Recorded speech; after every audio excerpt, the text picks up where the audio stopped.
राजस्थानमध्ये दोन दाम्पत्य राहतात. त्या दोन दाम्पत्यांना दोन मुलं असतात. एक 12 वर्षाचा मुलगा असतो आणि एक नुसतंच जन्मलेली 3 वर्षाची मुलगी असते. त्या लोक इतके शिकलेले सुशिक्षित आहे आणि नवरा बिगर व्यसनी, त्याला काय बिगर काही व्यसन नाहीये. बायको पण चांगली आहे, त्यात चरित्र चांगलं, काही घेणं देणं नाही. या स्टोरीमध्ये म्हणजे सत्य घडलेल्या हे घडलेली घटना आहे. सत्य घटना हे का घडली तर ते आई वडिलांच्या निष्काळजीपणामुळे घडलेली घटना आहे. तर सगळं काय सविस्तर सांग. तर त्या दोन दाम्पत्य आहेत, म्हणजे ते नवरा बायको आहेत. त्यामध्ये ते बायकोचं नाव काय सांगण्यात नाही आलं. पण त्या नवऱ्याचं नाव माहिती आहे. त्याचं नाव आहे प्रदीप नांगरे. पण त्याला दोन मुलं आहेत. ते मोठं 12 वर्षाचा मुलगा आहे, त्याचं काही नाव नाही. त्याचं पण काही नाव सांगण्यात नाही आलं. पण त्याच्या मुलीचं नाव सांगण्यात आले. त्याचं नाव आहे गौरिका नांगरे. त्या मुलीचं नाव आहे 3 वर्षाची मुलगी. तर ती घटना घडली अशी, त्यांच्या भावकीमध्ये म्हणजे त्यांच्या पाहुण्यामध्ये लग्न ठरलेलं असतं. ते लग्न खूप लांब असतं राजस्थानातनं. तर तिथे ते जायला निघतात आणि सगळं तिथं जाऊपर्यंत सगळं काही सुरळीत असतं. पण तिथे गेल्याच्या नंतर तिथं पोहोचतात ते लोक लग्नाच्या ठिकाणी. लग्नाच्या ठिकाणी पोहोचल्याच्या नंतर बायको आणि मुलगा ते उडी मारून पटकन उतरतात तिथनं. उतरल्याच्या नंतर ते लग्नाच्या म्हणजे लग्न सोहळ्यामध्ये हरून जातात. म्हणजे ते इतकं लग्न धूमधडाक्यात होतं की ते पटकन ते मिसळून जातात. त्या आईला पण भान नसतं, त्या मुलाला देखील भान नसतं. आता तो नवरा जो आहे प्रतीक, तो बघतो की पोरं बाळ गेल्यामुळं ते काय त्याने बायकोकडे काय वळून नसतं बघितलं आणि मुलगा पण काय मुलाकडे काय मुलगा समोरच गेला होता. म्हणून त्याला काय तेवढं काय जाणवलं नाही. त्यानंतर तो गाडी पार्किंग करण्यासाठी गाडी हुडकत होता, म्हणजे जागा हुडकत होता आणि त्याला काय जागा सापडत नव्हती.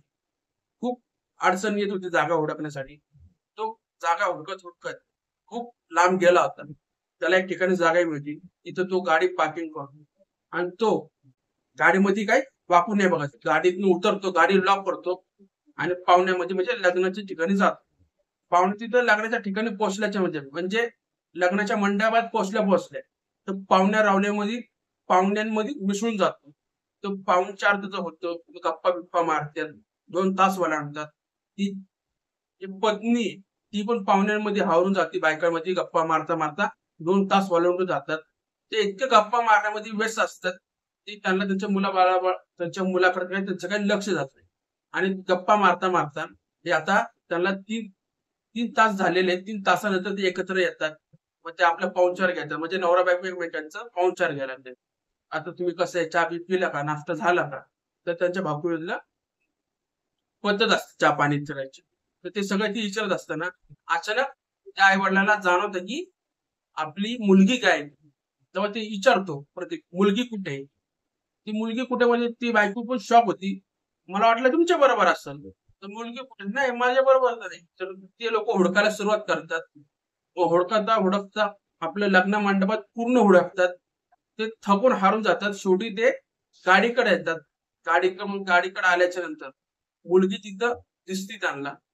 ते पण बेशुद्धीच्या अवस्थेमध्ये, तिथे आपलं विचित्र अवस्थेमध्ये ते दम घुटून ती बेशुद्ध पडलेली असते. कपडे केस बिस वेडे वाकडे झालेले असतात. तेव्हा तेव्हा त्या पोरीच्या ह्या अवस्थेत ते आई वडील बघतात. तेव्हा त्यांचे हातपाय थंड पडतात. हातपाय थंड कापायला सुरुवात करते. प्रदीप लगेच गाडी काढतो आणि जवळच्या रुग्णालयात आपल्या पोरीला ऍडमिट करतो. पण त्या जवळच्या दवाखान्यात ऍडमिट करण्याच्या पूर्वीच डॉक्टर सांगतो की ही मेलेली. तर डॉक्टर म्हणतो की कशी काय होईल. तर तेव्हा ते आई वडील सांगतात की आमच्याकडनं असं असं झालेले, ते गाडीपर्यंत आपल्या गाडीमध्ये ही पुंडून गेलेली म्हणजे ते मेलेली. तर डॉक्टर म्हणतो आपलं ती पुंडली होती, ती बेशुद्ध पडली होती. पण डॉक्टर म्हणतो की काय बेशुद्ध पडली नाही, ही मेलेली. तिचं दम घुटून जीव गेलेला आहे. आणि तेव्हा ते कळतं आई वडिलांना की आपली मुलगी मेलेली. तेव्हा त्यांच्या पायखाली जमीन सरकते. ते पण तिथं दहाड्या मारून रडायला सुरुवात करतात. त्यांची निष्काळजीपणामुळे त्यांची एकुलती एक मुलगी, ती 3 वर्षाची मुरडी, तिचं नाव आहे गोविरिका, ती मेलेली. तर मित्रांनो, सांगायचं उद्दिष्ट हाच आहे की आई वडिलांच्या निष्काळजीपणामुळे ती मुलगी मेलेली. ते खूप रडले आणि डॉक्टरने त्या मुलगी मेल्यामुळं पोलिसांना कळवलं आणि पोलिस आले, ते चौकशी केली आणि आई वडिलांना विचारलं की बॉडीचं पोस्टमॉर्टम करायचंय. तर आई वडील म्हणले आमच्या मुलीचं पोस्टमॉर्टम नाही करायचं. त्यामुळं केस तिथे सॉल्व्ह झालेली आहे. मित्रांनो, त्या आई वडिलांची निष्काळजीपणामुळं त्यांची मुलगी मेलेली आहे आणि त्यामुळं त्यांना कुठल्याही प्रकारची शिक्षा सुनावण्यात नाही आली. जे पोलिसांनी सांगितलं की ते चुकून घडलेले. आई-वडिलांना हे माहिती नव्हतं की मुलगी कारमध्येच आहे. म्हणून सगळं चुकून घडलेले म्हणून हे गुन्हा नाहीये. म्हणून त्याच्यावर काही गुन्हा नोंद नाही झाला. त्याच्या बॉडीचा पण काही पोस्टमॉर्टम नाही झाला. मित्रांनो, त्या मुलीच्या बाबतीत तुमचं काय मत? आई-वडिलांच्या निष्काळजीपणामुळे ती मुलगी मेलेली तर आहे. पण आपल्याला ह्याच्याकडनं काय शिकता येईल? ही सगळ्यात मोठी गोष्ट आहे. हे एकच मुलगी नाहीये, अशा भरपूर मुली आहेत, जे निष्काळजीपणामुळे मेलेले आहेत. तुम्हाला काय वाटतं? हे कमेंटमध्ये नक्की सांगा. मित्रांनो, मी काय जास्त वयाचं नाहीये. मला काय तेवढं काही दुनियादारी काय माहिती नाही. पण एक गोष्ट कळते की जे घडलेले त्यापासून शिकलं पाहिजे. तुम्हाला काय वाटतं? ते कमेंटमध्ये नक्की सांगा. पुन्हा एकदा म्हणतो. मित्रांनो, स्टोरी कशी वाटली? हे कमेंटमध्ये नक्की सांगा. तर मी पुन्हा भेटेल.